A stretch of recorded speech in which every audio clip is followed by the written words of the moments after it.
Here is one of a series of talks by spiritual leader Lola McDowell Lee, spanning 2 decades from the early 70s through the 90s. Lola was a Zen Roshi, whose Rinzai lineage included Dr. Henry Platov and renowned Zen master Shigetsu Sasaki. Lola was a religious scholar as well as an ordained Christian minister. While the talks are focused mainly on Zen and Buddhism, Lola drew on many spiritual traditions, including those of Jesus, Plato, Lao Tzu, the Hindu Vedas, Meister Eckhart, and Gurdjieff. Well, I suppose I forgot to wish you all a day after Happy Valentine's Day.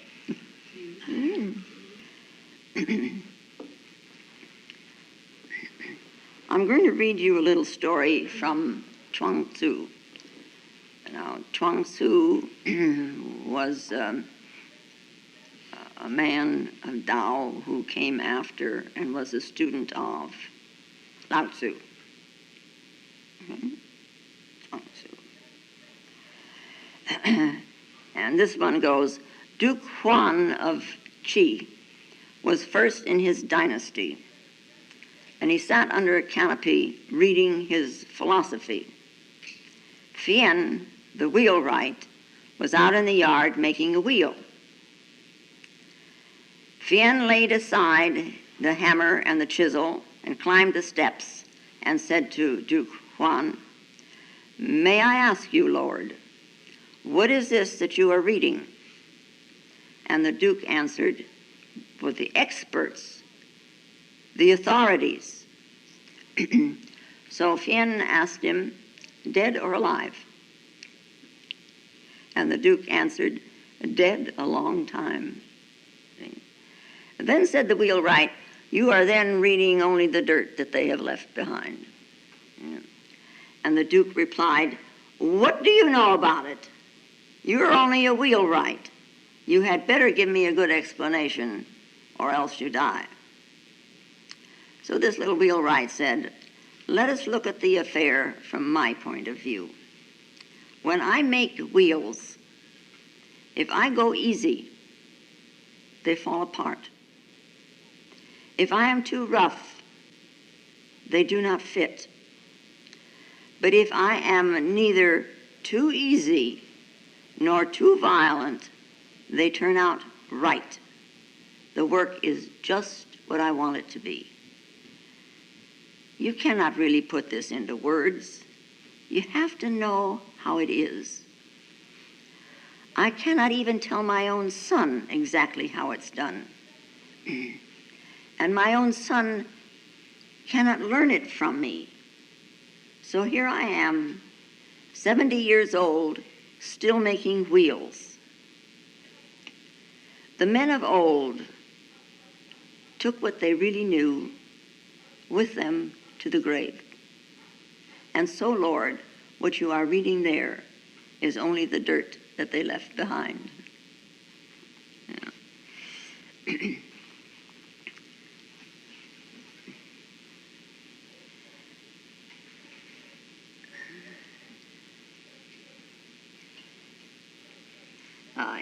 On a back road, out in the country. Everybody has a picture immediately. Back road out in the country. This motorist was riding along, and his car began to sputter and spew, so he pulled off on the side of the road to see what the trouble was. And he got out of the car, and he opened the hood, and he looked inside. He looked around, and suddenly he heard a voice. And his voice said, "If you ask me, I can tell you what the trouble is." And he was very surprised because he thought he was all alone. And he looked around, all around, and there was nobody.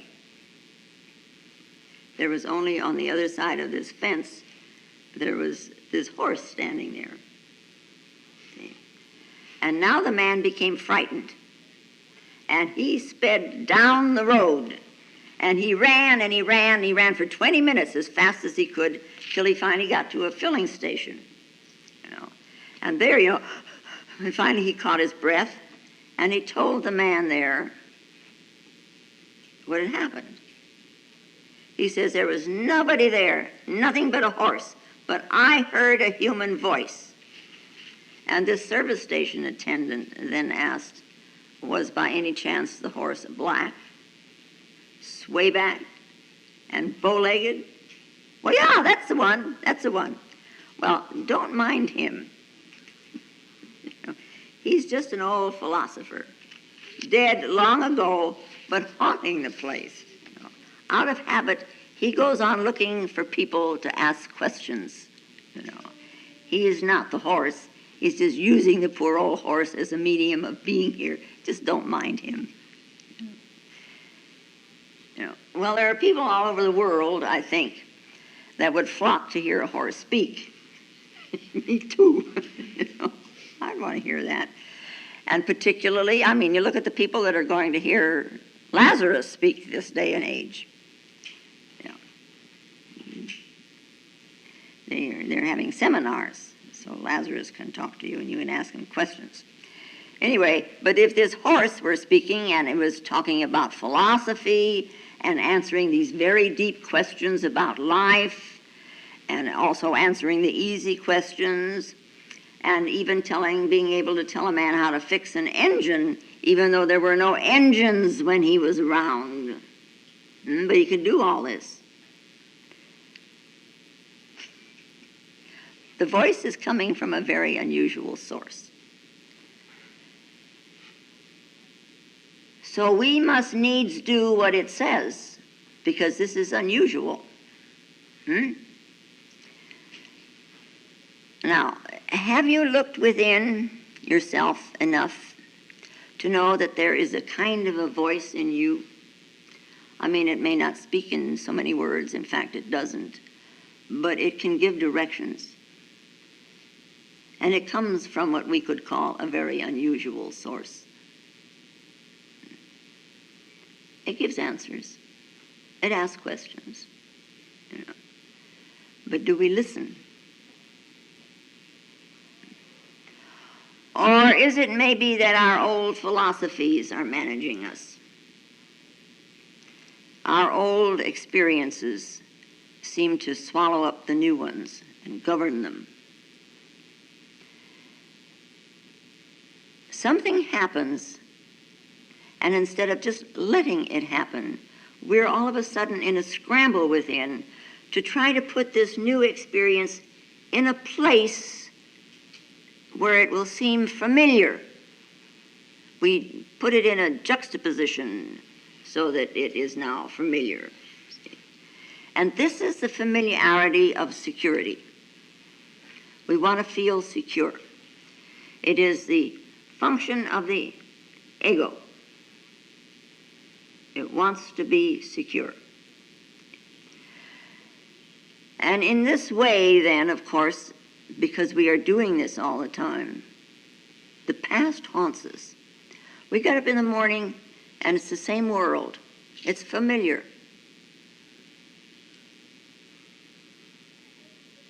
We eat similar breakfasts day in and day out. We do the same thing. Take a shower and comb the hair and put on a face or shave or however. We look at the trees, we look at a plant, we look at the grass, and we look at the sky, all seemingly known. Now, what if some morning when you woke up, you're in your old familiar surroundings, but what if you just woke up and went to the door, stepped outside, and looked at the sky as if you had never seen it before? If you could see the sky directly, rather than through the senses, it would appear very different.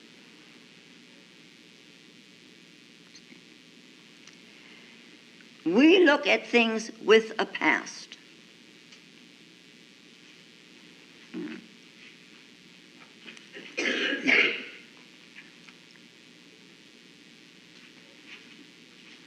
We we do queer things.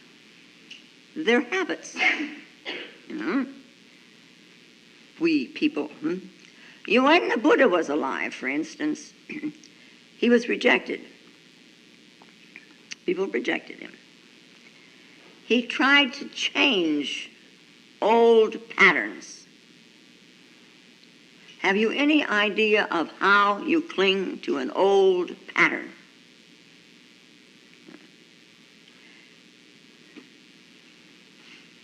No wonder we feel like we're burdened. Old patterns. The Buddha tried to change them, to give us a new point of view. He tried. He's rejected. Then now we have the Buddha dead.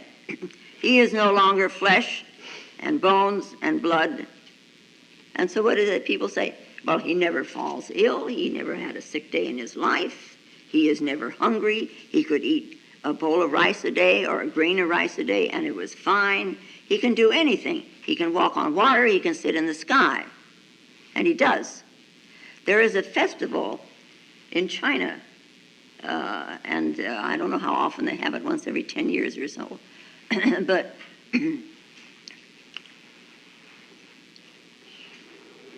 there all of a sudden, there is this image of the Buddha sitting in the sky.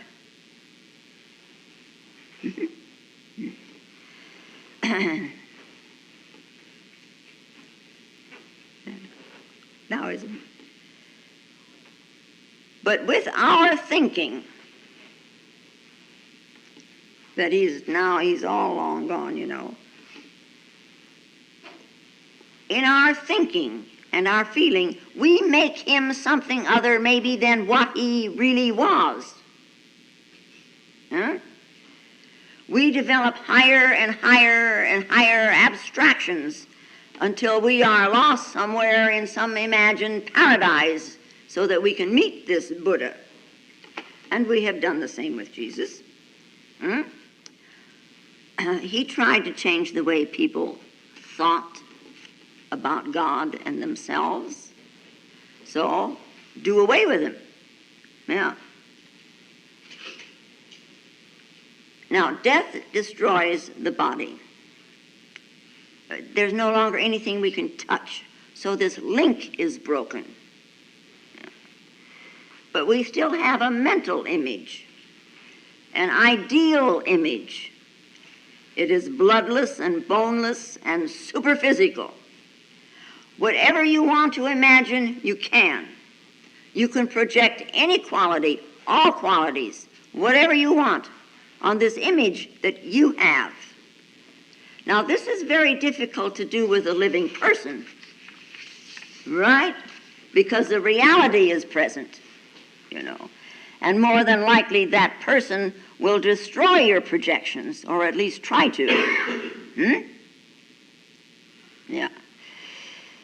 After all, there is no teacher that I know of that is ready to become a prisoner of your ideas. But Dad, what can this teacher do? You know, now you've got the upper hand. You've got the authority. You can do what you want.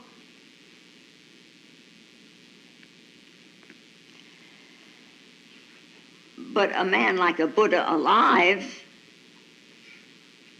can help you. You can take something in of the presence of this person, you know, something of the essence. Something can be communicated just by that person being present, and you know that. But when he's dead, Now, what that teacher, let us, for instance, let me talk about Henry. That's easy. You all have met him. And so. What he has to give is not just words. Of course, the words, they do create a contact. You know, the sound of the voice, you know, it's in your ears, you know. And if you're receptive, there is something in the words, something between the words. There is some energy being used, or frequency, if you want that word, you know. so that what is being said can become a living experience. You know, now and then we read something, and what we are reading touches something within us, and then there is this response, you know. And so out of this now comes an experience, you know, more than mental, you know. The response comes about because of your state of consciousness. Your state of consciousness responds to something in the words, this energy used. You know, about 30 years ago,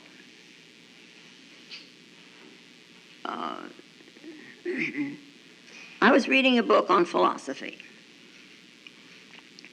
and it was night. Everybody else had gone to bed, and I was quite alone. I was sitting there with this book, and I'm reading, and suddenly, you know, this rising begins, you know, and then all of a sudden it's as if I, Lola, am wiped out. And in that experience, when I came back to my body, as it were, which I hadn't really left, you know, but when I am again aware of the senses instead of the other, see, the awareness shifted from the sensate becoming state to a being state, you see. When I'm back to being Lola again, you see, then I really understood that the Christ was within and nowhere else. It's in here. Now, the after image, we could call it, or the glow, or the light from that experience, lasted 6 weeks. And I walked around in this tremendous, well, I don't know what you want to call it. I was light, nothing was heavy. And then it began to fade. And finally it all got dark again, this world again. And I wanted that other state back again. So how do you get it back again? Oh. So I set up the same situation. At night, everybody else has gone to bed, same chair, same book, same page, and I read it. Dull words. Dead, dull words. There was no lift in them, you know.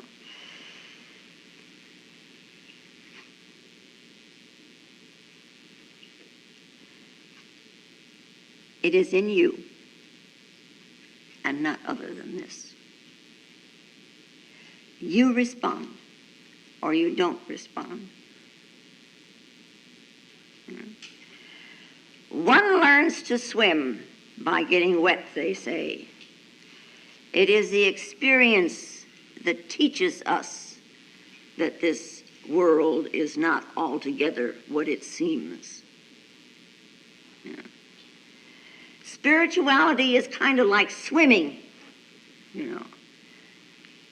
You cannot teach somebody how to swim with your words, but you can talk about it all day long. I can stand here and talk about swimming if you want, you know. I can use a lot of words about the religious experience or religions as such, but when it happens, it is not dead, dull words. It is a living experience, totally alive, you know. We rely here in this sense world so much on our language, on our words, and we say tree, and we're so identified with the word that the minute we say tree, we think we know something about a tree. And all we know about a tree is what these eyes have reported. You cannot know a tree by word tree. A tree is a marvelous mystery. And we can enter that mystery.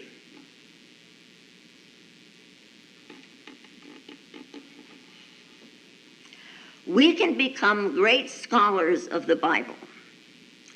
We can think with it and we can spin around with it, saying it means this and it means that and it means the other thing, you know. And every once in a while we should. It doesn't hurt us any. You know, exercise the mind a little bit. There is much for thought in these books. Yeah. But all the time you must know that just because you can quote from it doesn't mean that you understand it. You understand through the experience. That people that do read the Bible or read this and they stick it in front of them and read, they're creating a theology of their own.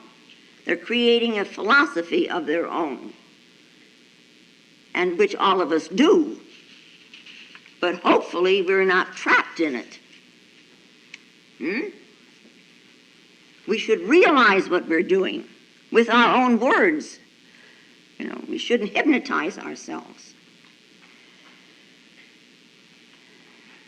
The essence of, or the presence of the individual who inspired the scripture, be it Jesus or Buddha or Mohammed or whomever, is not in these words, is not in the theology that I have developed. I am. So let us be a little careful what we do with my interpretation.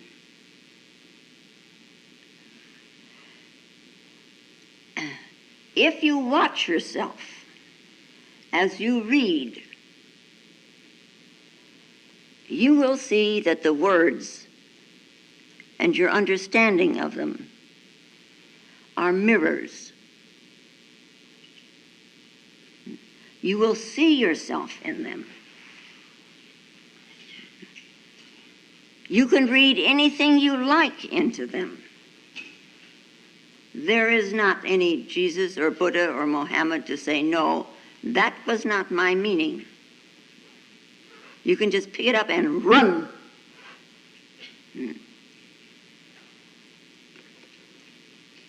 Sometimes I hear somebody quote me here and there. And I wonder sometimes, what do you do with what I say?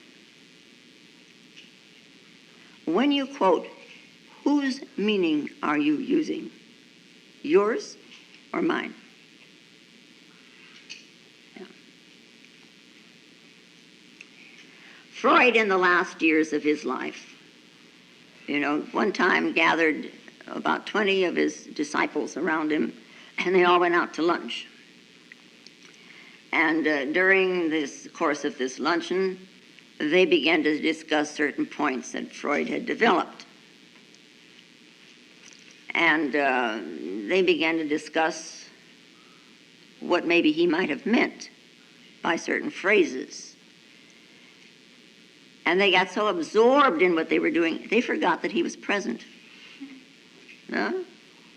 And here they are. They're arguing, arguing with each other, contradicting each other, one theory and 20 interpretations. Yeah. And finally, Freud just simply hammered on the table and he said, well, one thing, please. I'm still alive. You can ask me what I mean. Listening to you, I can see what's going to happen when I am dead. And this, of course, is how sects are born. They don't agree with the original one. So the Amish, who moved away from the Amish people and became another sect? The Mennonites, yeah. They are much more liberal. They can button their shoes. The other ones have to tie their shoes. Vice versa. Vice versa. Yeah, could be. I think so. And of course, zippers. Verboten altogether. But we do have, I have heard 395 different Christian sects in America. All these little sects stemming from, I don't agree with you. And there's nobody who knows that can set them straight. Too bad, huh? You know, Jesus was really a very simple man. He was the son of a carpenter, and he was a carpenter. And he spoke simply. I mean, direct to the point. He told stories, little anecdotes, and parables. And look what's come out of it. You know, all the discussing and the arguing. Yet in some cases, I have heard them so much so that the Christ is almost forgotten. It's what he said, what Jesus said now, and the interpretation of it that becomes important. And it's really the other way around. But then, you know, we all want our own way. We all want our nice open road, nice and easy, well delineated, signposts all the way, everything for our convenience. You know, bright lights, nobody on the road but us, so we can possibly have an accident. This is what we want. And you know, there was a missionary station in South Africa, and this society, and they wrote to David Livingstone after he had discovered Stanley, you know, and stayed there with him. And they wrote to ask, have you found a good road to where you are? We want to know how to send men to join you. And Livingstone wrote back and he said, if you have men who will only come if they know there's a good road, I don't want them. I want men who will come if they know there is no road.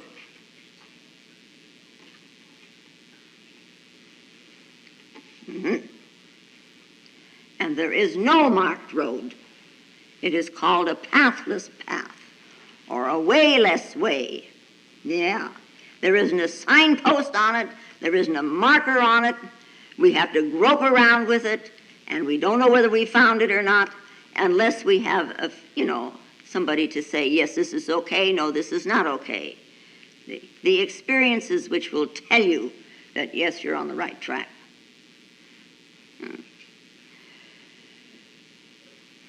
I mean, it's so simple to get confused with it. You know, the Bhagavad Gita, this poem about Arjuna and Krishna, going to this fight thing, the families are going to fight.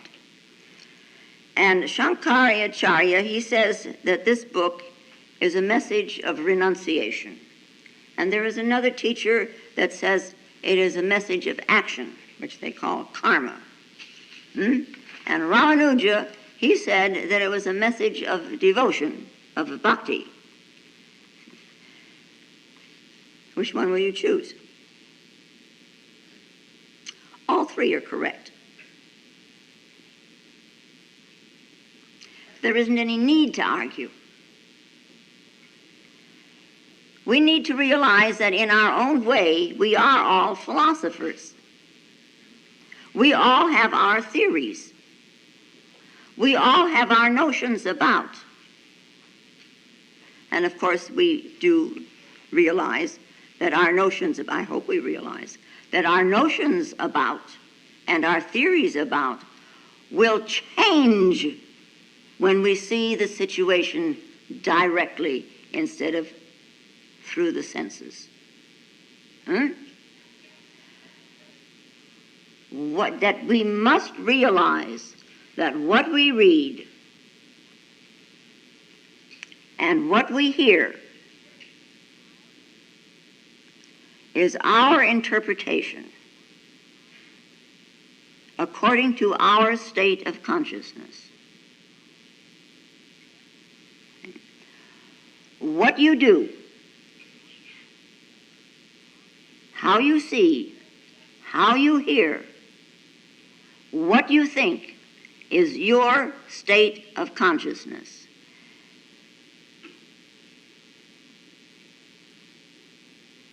This is what you're trying to do something about.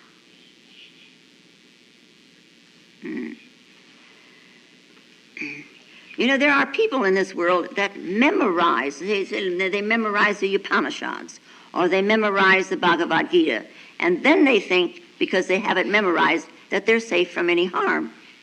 Nobody's ever going to touch them. Some people keep a Bible in their pockets, and some people keep a rabbit's foot. Some people keep a Bible on their desk. A businessman, huh? And one of the most clever men I've ever known did just that. He would have the Bible there on his desk, and he'd get up to talk to people, and he'd have one hand on the Bible, and he would talk, and you were supposed to know that he would never tell a lie. He would appear so authentic, you know. Well, in this case, of course, he was fooling himself.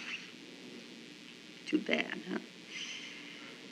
You can own a Bible, you know, but you can't own the Christ.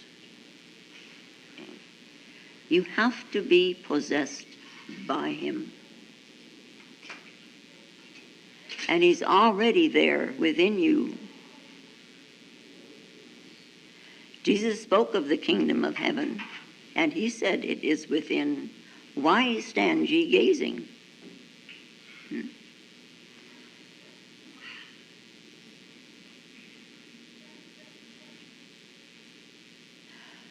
When we look at the significance of any words that we hear, where is the significance?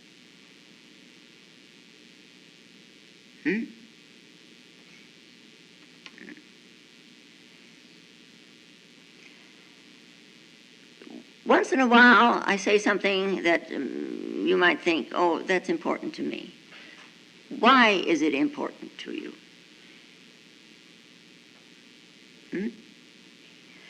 You know, the Buddha, after his enlightenment, he taught for 49 years. And he was a craftsman.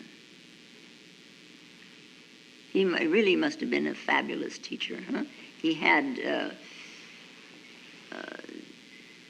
500 monks or 1,500, 500 monks and about as many nuns under the jurisdiction of his wife. And a lot of the monks that he had were scholars, highly placed people, educated people, knowing people in India. But he was a craftsman, and he was making gods of men. You know, our scriptures, the Old Testament says, ye are gods. And the scripture cannot be broken. Ye are gods. And we should all be like this Buddha, like a sculptor, hammering away on this stone that we have, this concrete that we have developed, huh? Throwing away all that's essential. You chisel and throw it away, chisel and throw it away. And by and by, an inner image is discovered. It was there. It is there. It was there before you began to work, before any artist began to work. But the non-essential is there also, and that has to be chiseled away. When we get down to serious business, and we cut away that non-essential, then this magnificence is born in us.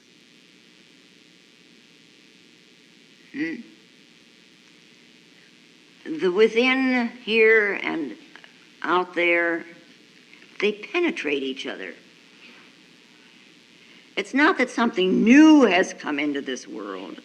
It's simply a transformation of seeing that it is all one, and it's not all just fragmented into parts. Your state of consciousness changes. You know, we need to, I hammer this, we need to be observant. We need to learn to observe what is going on in my world. In the Zoto Zen, you know, their meditation is just observing what is going on. Just observing. And we should be able to carry this with us to some extent during the day, because it is through this practice that one learns to separate the essential from the non-essential, to separate the possession from the possessor. See, the identity from its identifications. We should practice this. It comes about so slowly, and we are here so short a time. Meditation is a skill. It is an art. It is a means, and they call it over there, upaya, a means. Meditation is the greatest skill in the world. This is how you make a god. To make a man. To make a human being.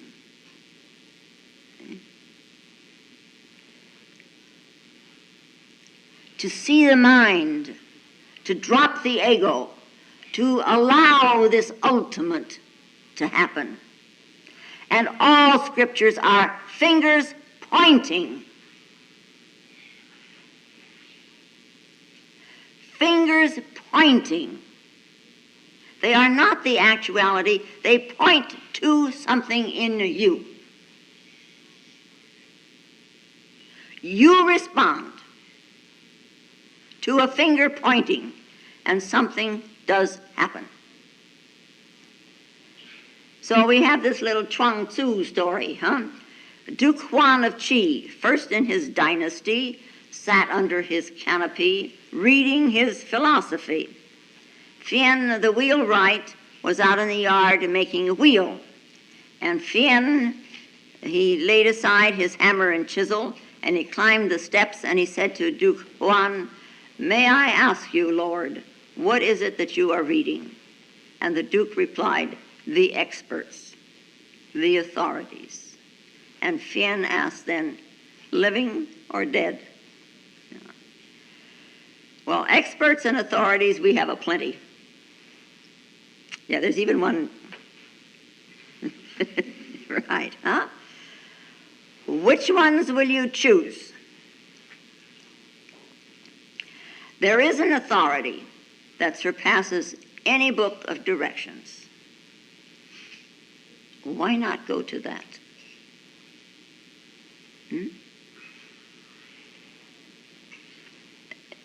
You know, people, when they begin to sit, and a little later on, it also happens this way because nothing seems to be coming about. I mean, you know, people think, you know, they say, I've heard them, well, I'll conquer this in 6 months, you know. Well, they don't realize what meditation is, and of course they have conquered it because they're still the same.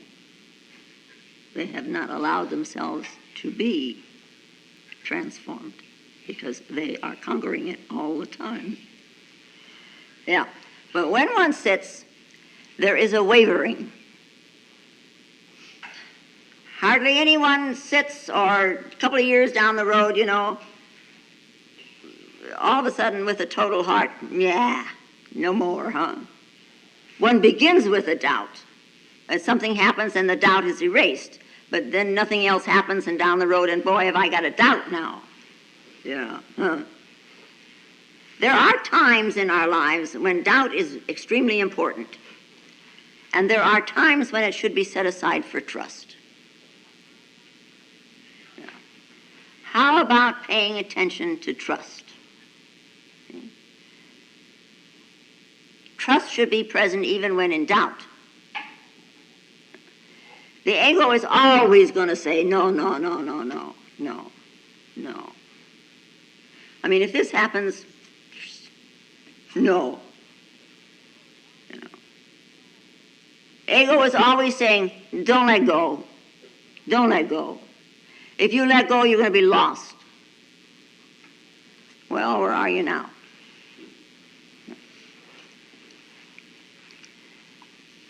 And there are people in this world that enjoy driving. Just driving.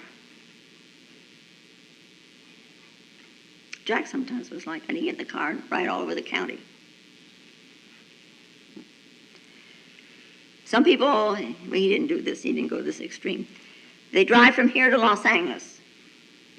And then from Los Angeles to San Francisco. And from San Francisco, they go to Sacramento. Just driving. And there are people who drive from here to New York. They'll put an ad in the paper and say, I'll drive your car. And they drive. And then they're so proud they made it in 2 days. And so one of this type, he had a job as a chauffeur, naturally. And he worked for a doctor. And he was chauffeuring this doctor one day, and they were supposed to go to a very remote little village. And somebody had drawn a map exactly as they were to go. And so the chauffeur, knowing that they had a time limit, he was going very fast. And he got into the thing, going along this great speed along the highway. And it was supposed to be there by early afternoon. But now he's going down the road, lickety-split, way past the speed limit, just going. And evening is now approaching. And he's driving very fast. Finally, the doctor looks at this map, and he says, it seems to me that we have taken a wrong turn. And the driver looks at him and says, don't bother about the map. We're enjoying the ride, And people are like this, They're simply going fast. Life is in the fast lane. Let's enjoy it. And in this fast lane, who cares whether you arrive or not? The fun is in the fast lane. You just keep moving. It's not by that kind of running that you reach your destiny. No, it's true. Only by reaching for the destiny itself are you going to get a grip on it. Choose ye this day whom ye shall serve. Always. It says in Kings. Elijah, he had a thing. How long will you limp between two decisions?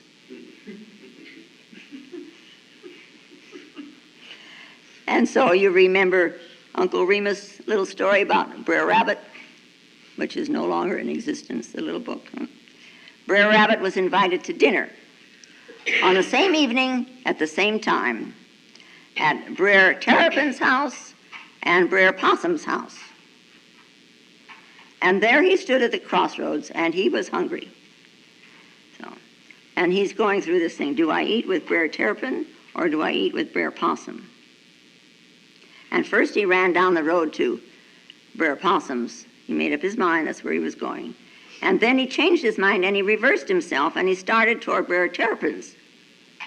And then he changed his mind again and he started toward Brer Possum's. And all the time, this idea, this thought, you see, of two meals waiting for him. He ran back and forth and back and forth and back and forth, and he was not able to make a decision until finally he missed dinner at both places. See? How long will you limp between two decisions? Huh? The sorry part about it is that we have to live with the consequences of our decisions. In the Upanishads, it reads, you are what your deep driving desire is.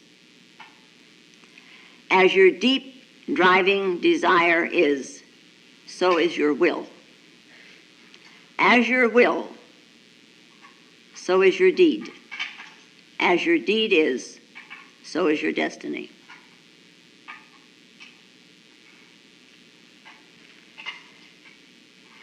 How long will you limp between? And anyway, this Duke in Chuang Tzu's little story says, what do you know about it? You're only a wheelwright. And I may say, I want to interject in here, this is not the attitude of someone who wants to know. You cannot put yourself in an exalted position and the other one down there and say, what do you know? You're nobody. Huh? But anyway, the wheelwright says, well, let us look at the affair from my point of view. When I make wheels, if I go easy, they fall apart. If I'm too rough, they do not fit. But if I am, neither too easy nor too violent, they come out right.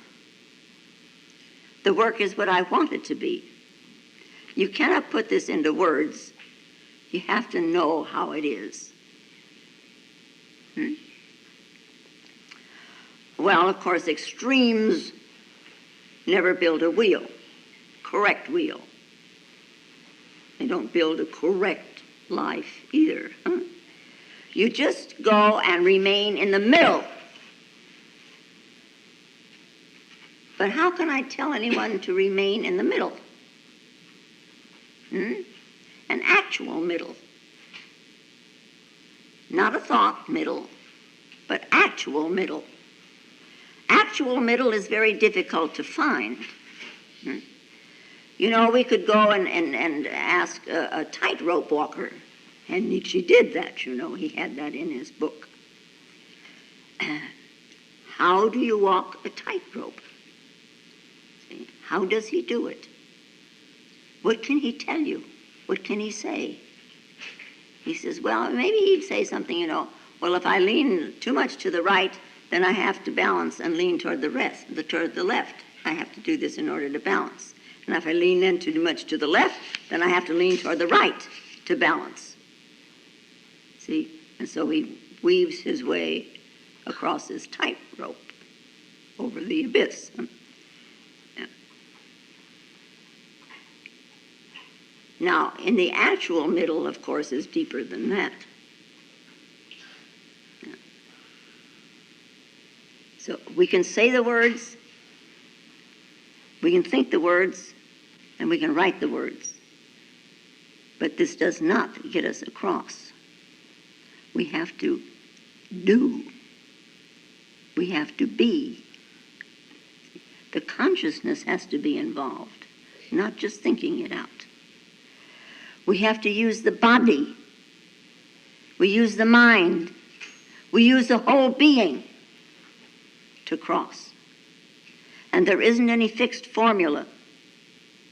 It depends upon the person, upon the weight, upon the height, the wind if you're walking on a tightrope, the golden wind. And the most, it depends on the inner mind, the ability to concentrate, the ability to hold a focus.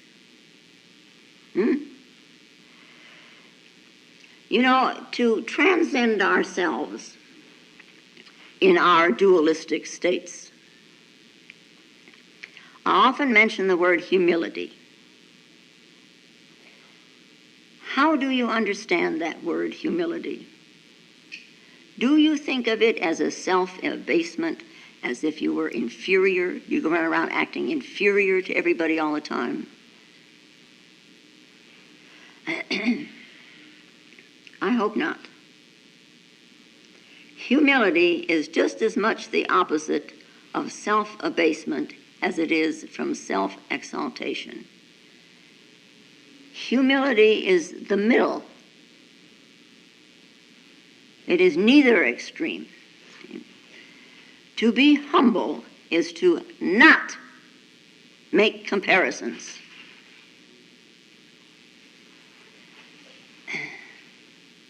And in markings, from Dag Hammarskjöld's book, he says, secure in its reality of humility, secure in its reality, the self is neither better nor worse, bigger nor smaller than anything else in the universe. It is nothing, yet at the same time one with everything. To give to people works, poetry, art, whatever you can contribute, and to take simply and freely what belongs to the true self by reason of its identity. Praise and blame, the winds of success and adversity, blow over such a life without leaving a trace or upsetting its balance. Humility, neither extreme, not rough and violent, nor too easy. Humility that doesn't make comparisons. And Meister Eckhart, he used to end his little sermons with the phrase, "Toward this end, so help me God."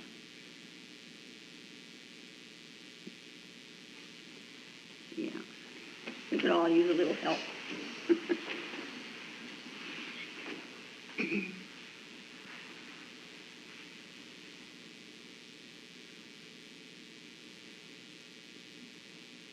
And now, may the peace and the power that passeth all understanding hold us and keep us in the love of the Christed consciousness while we are seemingly separate one from another. And I do thank you very much.